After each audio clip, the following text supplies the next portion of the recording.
Crash Drive 2 for the Nintendo Switch is a game that very much reminds me of a game that I used to have on PC a very long time ago. I remember this was back when I was in the Army. I was stationed in Hawaii, and my roommate brought home this PC game. It came with a Microsoft Sidewinder gamepad, and it was a dirt bike game.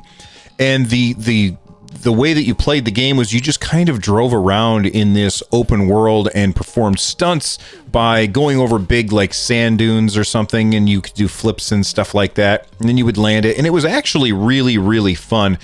And that's what Crash Drive 2 reminds me of. Basically, you are in what seems like an open world, and they have these different events that will take place, and there'll be like a little countdown timer on the screen that says, okay, 20 seconds until the next event starts. And the events are they're all different. They're all randomized. So maybe you're going to be racing between points A and B, and when that countdown timer hits 0, all of the players who are on the map together, they all get ported to the same place, and then you try and win that race. There might be another event where there's a big circle that you have to drive through, and the first player to find that circle and get there wins that particular point. Maybe there's a stunt event where you get points for doing, multiple flips and landing properly, or you get extra points for air time. There might be collection events where a bunch of coins are put throughout the level, and you have to drive around and pick up as many as you can. They have like yellow, red, and blue ones, which are worth different amounts. Overall, the gameplay is varied, and it's pretty fun. The graphics, I have to say, sometimes you play a game and it has graphics that are of an era, and as you play the game, you're like, oh man, this very much gives me nostalgic feelings towards this particular console. Kind of like 140 did for me with the Atari 2600, or the same thing with Thoth. Both of those games are on Nintendo Switch. Both had a very Atari aesthetic. This feels like, instead of going for that aesthetic, it just kind of feels cheap and rushed. And it doesn't look good. It doesn't look good at all. So what do they have to say about the game? Well, Crash Drive 2, obviously the sequel, it says whether you're driving a bus, a classic muscle car, or a monster truck, you go your own way in this multiplayer stunting game. Speed across a huge map equipped with plenty of bizarre terrain to make the race intense.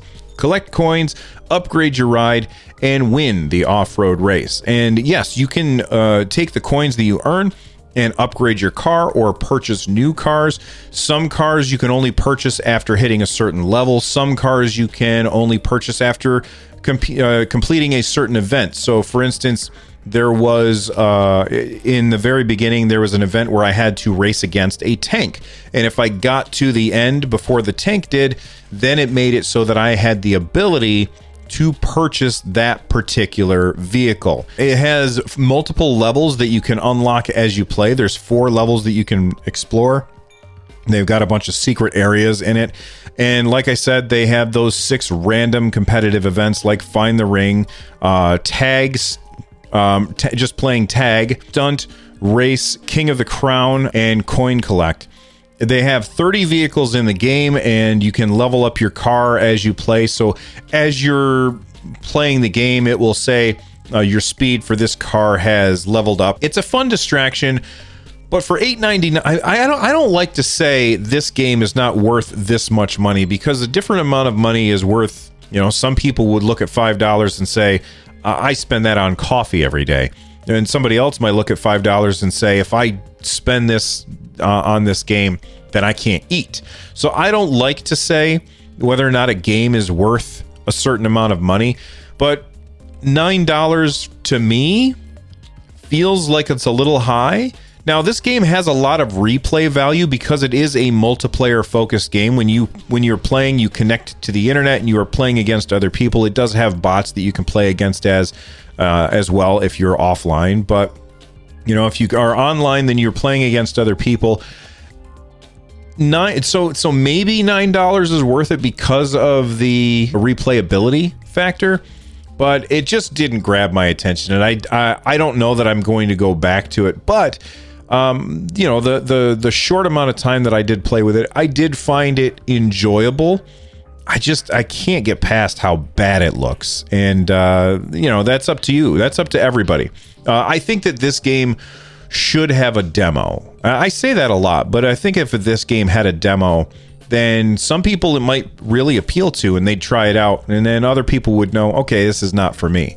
Anyway, if you didn't know, I've got a podcast called Nintendo Switchcraft. You can subscribe wherever podcasts are downloaded. If you're interested in hearing more about Nintendo Switch stuff, make sure that you check it out. Or you can head on over to runjumpstomp.com/shows to see all of my shows. Before I get out of here, make sure that you leave a like, make sure that you subscribe, make sure you click the bell, and I'll see you next time. Bye-bye.